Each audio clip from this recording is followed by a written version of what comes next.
At the dawn of the 5th century BC, the world trembled beneath the rule of the Persian Empire. From the banks of the Indus River to the sands of Egypt, from Babylon's palaces to the shores of the Aegean, its reach was vast, its armies endless. The great king Darius I commanded millions, and his word was law across 3 continents. But at the far edge of his dominion lay a people unlike any other, the Greeks. Divided into tiny city-states, forever quarreling, they seemed insignificant compared to Persia's might. Yet within their walls burned a fire that no empire could easily quench: the love of freedom. The spark came from Ionia, a chain of Greek cities along the coast of Asia Minor, ruled by Persian governors.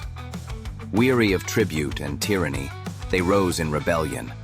Athens and Eretria dared to send aid, striking deep into Persian lands and even burning the city of Sardis.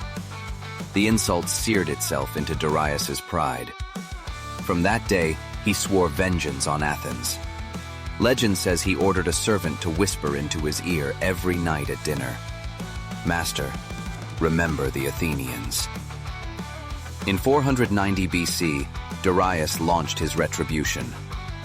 A mighty fleet carried tens of thousands of Persian soldiers across the Aegean. Eretria was the first to fall, its temples burned, its people enslaved. Next came the true prize, Athens.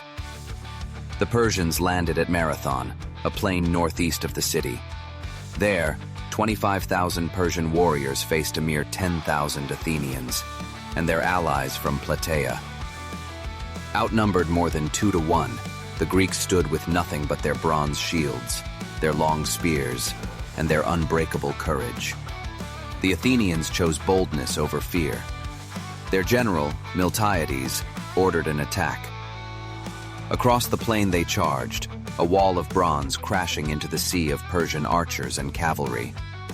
The clash shook the earth. For a moment it seemed the Greeks would be crushed, but Miltiades' strategy unfolded. The Greek center gave ground, while the wings surged forward, enveloping the Persians in a deadly trap. Panic spread. Thousands of Persians were cut down, others drowned as they fled to their ships. The mighty army of the great king had been shattered. When the dust cleared, over 6,000 Persians lay dead. The Greeks counted only 192 fallen, a miracle written in blood. From the battlefield, a runner named Phidippides raced back to Athens. Breathless, near death, he gasped a single word: Nike! Victory. Then he collapsed, giving his life to deliver the message.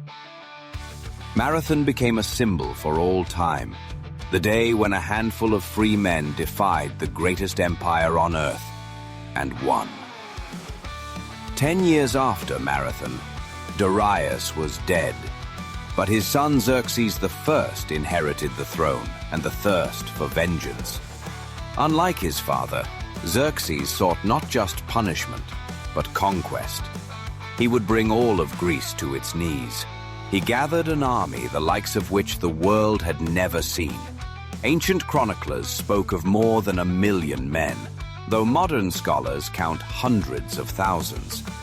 Warriors came from every corner of the empire: Persians, Medes, Egyptians, Indians, Babylonians, Scythians, all marching under the banner of the great king. His navy, drawn from Phoenician and Egyptian fleets, was vast enough to darken the seas. Bridges of boats spanned the Hellespont, carved roads were laid through mountains, and the might of Persia thundered westward. The Greek city-states, usually divided by rivalries, now faced annihilation. They forged a fragile alliance. Athens would fight on the sea with its growing navy, while Sparta, the land of warriors, would take command on land. To block the Persian advance, they chose a narrow pass between the mountains and the sea, Thermopylae, the hot gates. There, a small force could hold back an empire. The Spartans, bound by law to celebrate a religious festival, could not send their full army. But their king, Leonidas I, refused to abandon Greece. With 300 of his finest warriors, each a living weapon trained from childhood, he marched to Thermopylae. Alongside them came allies from other Greek states, numbering around 7,000 men in total. At Thermopylae, Leonidas raised his spear and declared, "Here we stand. Here we hold. Come and take it." Wave after wave of Persians crashed against the Greek wall of bronze. Arrows blotted out the sun. Yet the Spartans laughed, saying, "Then we shall fight in the shade." All day they fought, their spears thrusting, their shields interlocking, their discipline unbreakable. Xerxes unleashed his elite guard, the Immortals, but even they fell before the phalanx. For 2 days, the narrow pass became a slaughterhouse. The Persians, despite their numbers, could not break through, but treachery opened the gates. A Greek named Ephialtes revealed a hidden path through the mountains. Xerxes sent his troops around, and soon the defenders were surrounded. Leonidas knew the end had come. He dismissed most of the Greek army, but he and his 300 Spartans remained, along with 700 Thespians and 400 Thebans who refused to flee. On the final day, the Spartans fought with unmatched fury. When their spears shattered, they drew their swords. When their swords broke, they fought with bare hands. Leonidas himself fell, pierced by countless arrows, but his men fought on around his body until the last was slain. Thermopylae was lost, but its legacy was immortal. The sacrifice of the 300 lit a fire in the heart of Greece, proving that courage could defy even the greatest empire. With Thermopylae fallen, Xerxes swept into central Greece. City after city surrendered. Athens, the beating heart of Greek resistance, was abandoned by its people, who fled to nearby islands. Only a handful remained to defend the sacred Acropolis. The Persians stormed the citadel, slaughtered its defenders, and set Athens aflame. Temples crumbled in fire. Statues of the gods shattered. From his throne on a nearby hill, Xerxes watched his vengeance fulfilled. But the spirit of Athens was not broken. Its people had taken refuge in their true weapon, their navy. Amid the ashes rose Themistocles, the brilliant strategist of Athens. He knew that on land, the Greeks could not withstand the Persian tide. The sea would be their salvation. He lured Xerxes into a trap. Sending a false message, he deceived the great king into believing the Greeks were divided and ready to flee. Hungry for a final victory, Xerxes ordered his massive fleet into the narrow straits of Salamis. At dawn, the Persians filled the waters with hundreds of ships, their oars churning the sea into foam. Xerxes watched from a golden throne, certain of triumph. Then the Greek battle cry rang out across the strait. "Forward, sons of Hellas! Liberate your country! Liberate your children, your wives, the temples of your gods, and the graves of your ancestors." The Greek triremes surged forth, their bronze rams cutting through Persian hulls. In the cramped straits, the great armada of Xerxes became a prison of its own size.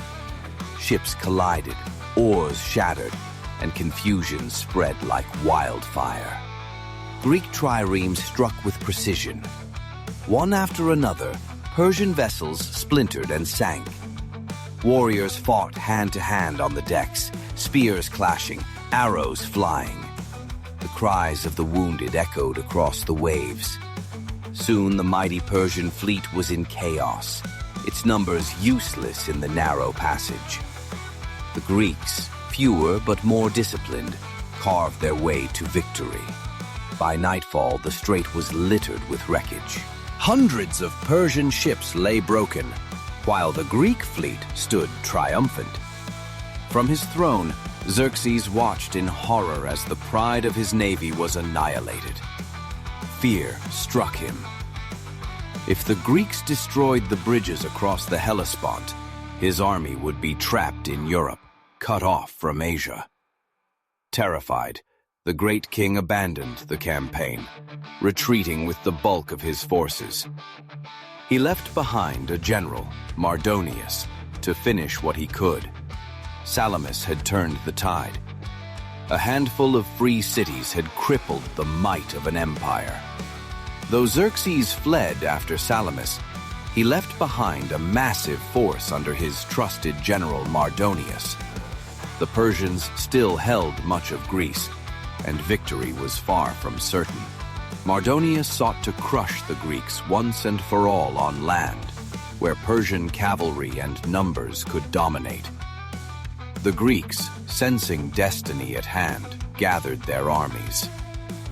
From Sparta came 45,000 warriors under the regent Pausanias. From Athens, tens of thousands more.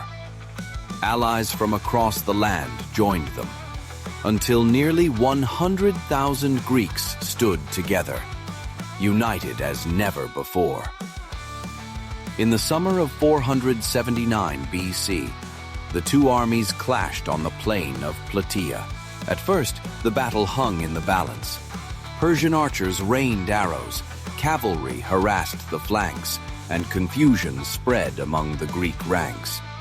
Mardonius, in his shining armor, led from the front with fearless confidence. But when the hoplite phalanx advanced in full strength, the tide turned. Bronze shields locked, spears bristling like a wall of iron. The Greeks pushed relentlessly forward. In the chaos, Mardonius was struck down by a Spartan spear.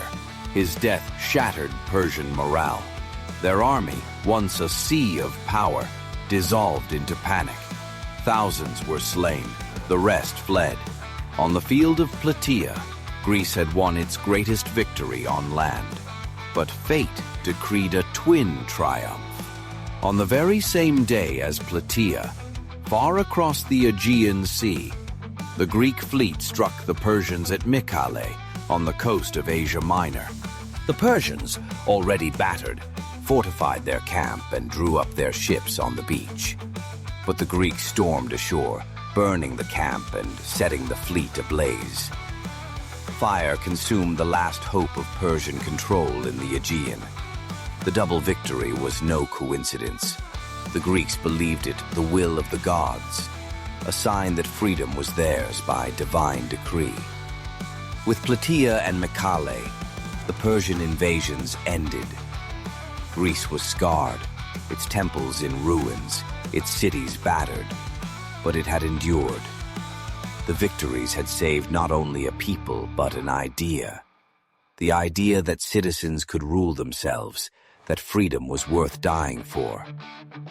From the ashes of war, Athens would rise to its golden age, birthing philosophy, drama, and democracy. Sparta, too, would be immortalized in legend as the land of unbreakable warriors. The Persian Empire remained vast, but its aura of invincibility was shattered. The free men of Greece had stood against the might of the East and prevailed. From Marathon to Plataea, the Greco-Persian Wars were not merely battles of armies, but a clash of worlds. Tyranny against liberty, empire against independence. Their story endures because it speaks to the eternal struggle of humankind, to live free, no matter the odds, no matter the cost. And though centuries have passed, the cry of the Greeks still echoes. Freedom is worth more than life.